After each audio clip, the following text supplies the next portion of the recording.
Hello, everybody. I'm super thrilled to be here. Today, we are going to talk about facilitating in real time, which is what we're doing right now, in near time and far time. And I will tell you, I haven't talked about this before. I probably have way more content than will fit in our time. So let's, go through it and see what we get.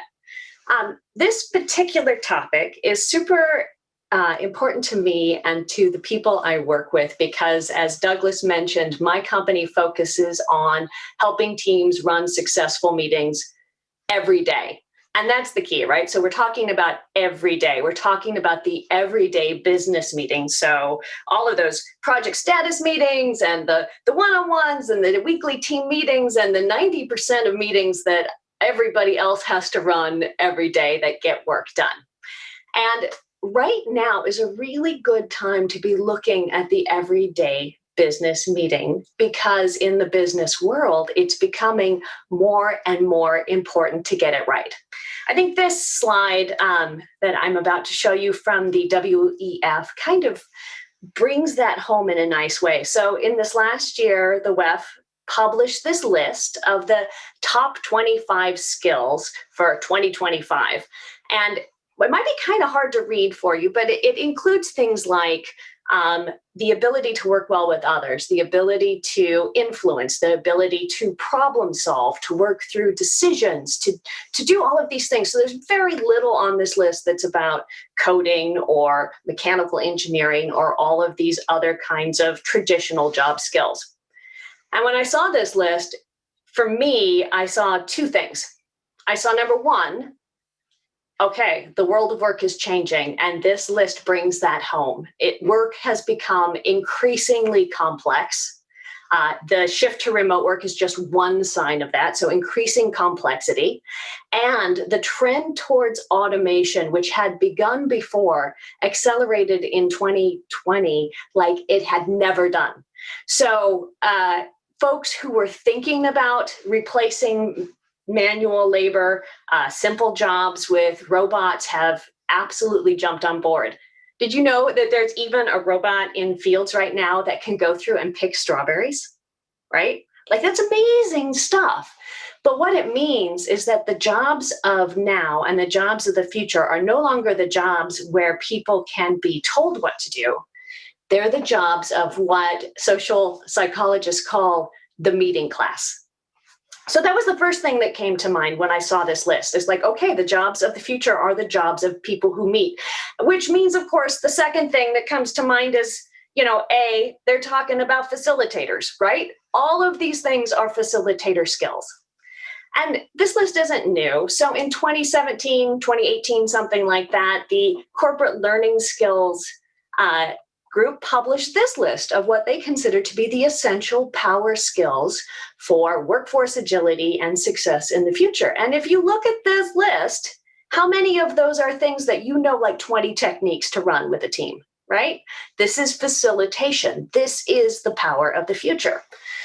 So you won't be too surprised that after I work with a client and we help them on their everyday business meetings, tackle some of those basics, right? Like, hey, you should know what your meetings are about. And wouldn't it be cool if there were notes, right? Like after we get the basics handled, one of my number one recommendations to them is that they should send their people for facilitation training. They should work with more facilitators, and they should get a facilitator or two on staff. Because facilitators design fabulous meetings, right? We know how to bring a group together. We know how to merge the opinions, get all of that diversity into the conversation because it's fundamentally complex. Work through all of that information and then come to a convergent decision so that we can move forward. Fabulous, necessary, critical skills for the future of work and for the today of work. So, I'm always telling clients, facilitation, facilitation, facilitation, and they are giving me this reaction. Turns out a lot of my corporate clients have got some real beef with facilitators. They have been burned time and time again by a facilitator who's come in and run a great workshop with them and then left them with a stinking pile of sticky notes. I had a salesperson on my team the other day come back and said, yeah, I talked to this executive at this local corporation about doing a project with them. And they said, oh, yeah. We did that once. We had a person come in and they did a day for us on how to run better meetings. And all I got was this lousy poster, right? So this is not new. Everybody here has experienced some of that. And I know some of the other folks have already talked to this theme a bit. In fact, the facilitator Cameron Fraser, I think, did a really nice job of summing up this phenomenon when he showed me this graphic several years ago. Now, he facilitates strategic planning, and he said his experience with companies and their focus on strategy was that, they know they need to do it, so they hire the facilitator, and there's no strategy, business as usual, 2 days, we're all about the strategy. Nothing. So the word facilitation means to make the process easy. And Cameron and other folks who do great strategic planning workshops like this make the process of getting a strategic plan created in the workshop easy. Fabulous work. That, however, isn't the actual goal. The actual goal for the company is to have a strategy that they can then execute on to achieve their larger goals.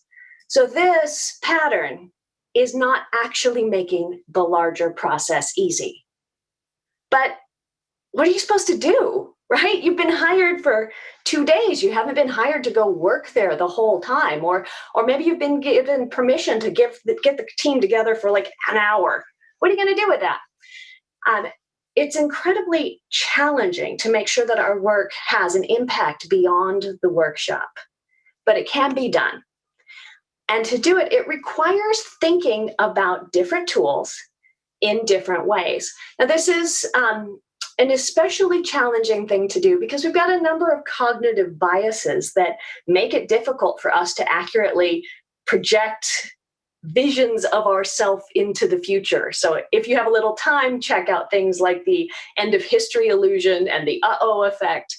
But these things make it so that when we think about ourselves in the future, we think that we're going to be just like we are today, as if we know everything we know today, as if we have the same motivations and needs and pressures. And that's just simply not true.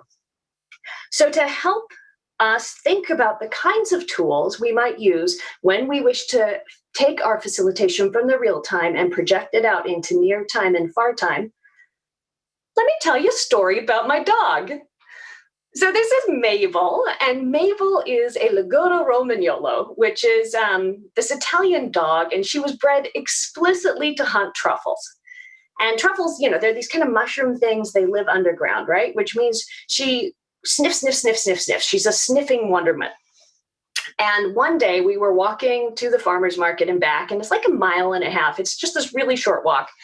And my dog is sniffing, and every time she sniffs, we are like, come on, let's go. So she has developed this technique where she wants to sniff something and we're trying to make her go. So she pretends to pee, right? Because we're not going to drag her if she's peeing, right? So she's like, okay, I'm going to sniff and I'm going to pee.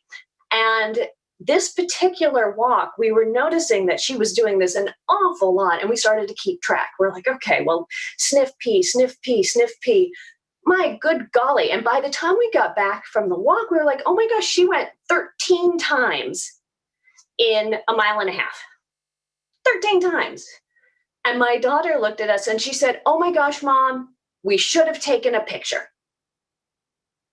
Now, if you stop and think about that, what would that picture have looked like on my iPhone roll, right? Like, wait a second, why is there a picture of my dog peeing? So in the moment, in the real-time moment of this walk, we had a vivid vision of what this looked like, and we were able to keep track. But we decided, that must be a record. We would want some way to count and see if Mabel ever broke that record in the future. So we devised a plan for facilitating that result, having this record, both in the near time and then later on. So when we got home for near time, we didn't recreate the entire walk for my other family members. We told them, like, hey, we went on this walk. And Mabel did this, and we have this new record, and this record is 13. So that way, in near time, the people who weren't there for the real-time event had an awareness of what was going on, and they were able to get some immediate information that allowed them on the walk the next day to go ahead and put that information to use. And then finally, knowing that 3 months, 6 months later, we weren't going to remember this. I mean, it was a cute story, but who's going to remember this, right? We decided to create an artifact that helped us remember it and put it in our environment. And my daughter made this poster, which is the pee record. So how many times does Mabel pee on a walk? And we have this on our refrigerator. So now, no matter when we are in time, that real-time event has some resonance, and we can put those effects to use and act on them again in the future. Okay, so kind of a gross, simple example, but it gives you the idea. So in the business world, as we switched to the working online and then pandemic, I know many facilitators already began to work with time in a different way. So that fabulous 1 day or 2 day workshop became a fabulous workshop series, right? Like this event is not full days, they're shorter events with lots more breaks broken out over time. So that's great. That's step one, being more aware of how to break out the cognitive load over spans of time. But remember, our focus is everyday business meetings and impacting team success over time. And workshops in that world are just one of 16 different types of meetings. So to provide a glimpse of what's possible, when you look at the entire spectrum of different kinds of meetings that teams run, let me show you how the business coaches handle strategic planning. So this is what we call a meeting flow model, and this is a meeting flow model for strategic execution. So just like when Cameron went in and he does his 2-day strategic planning workshop, business coaches will do the same thing, right? They do the facilitated strategic planning work in a 2-day offsite workshop. But then they plan for exactly how that strategy shows up in the everyday meetings that team runs. So once per day, the leadership team will have a huddle. And in that huddle, they will talk about anything that's coming up that's getting in their way of executing on that strategy, right? That's blocking and tackling. What's going on today? Who needs help? Where are we? Every week, they dedicate 90 minutes to looking at their strategic execution. Now, this is not just a weekly team meeting where people run around and they report status. This is a highly designed meeting where they look explicitly at how they are tracking on their strategic metrics. They talk about what's in and out, and then they solve problems that have come up between their goals and their ability to actually achieve them. And they solve those in real time in the meeting. So it's problem solving, it's status, it's all kinds of things.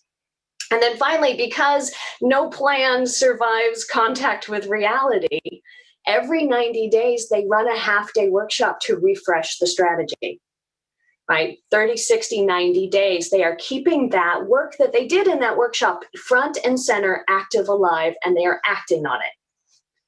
So those are some of the many ways in which you can take a strategic planning outcome and drive it through the organization in both that real-time workshop, in the near time, the next day, the next week, and then looking out 30 days, 60 days, 90 days later to make sure it stays alive. So we call this a meeting flow model, and this is just one of the ways, if you plan for and help your clients design not just your workshop, but the meetings that follow it, that you can extend your impact. Now, in our work, we teach clients how to make their own meeting flow models. In this case, it's literally documentation, right? It's very much like the workshop plan that you may have written for any other time, only including many more small meetings that the teams can run themselves. So clear structures they can run themselves. And what do they get when they do this? Well, a team who has something like a meeting flow model, and meeting flow models are, one of many ways we can extend that impact, but they're some of the most obvious.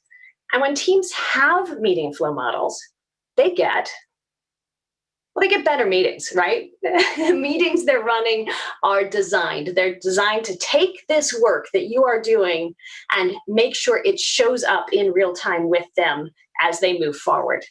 And that has impacts in terms of their business budget, their money, right? So you get productivity, but you also get things like improved sales reach and impact. So for those of you who work for nonprofits, when you design the way in which your clients then engage their stakeholders, that improves their impact. You can improve employee engagement and retention. There really strong data that if you do a little bit of work to change the conversation, perhaps around diversity, perhaps around strengths in the manager meetings, that will have a significant impact in engagement and retention.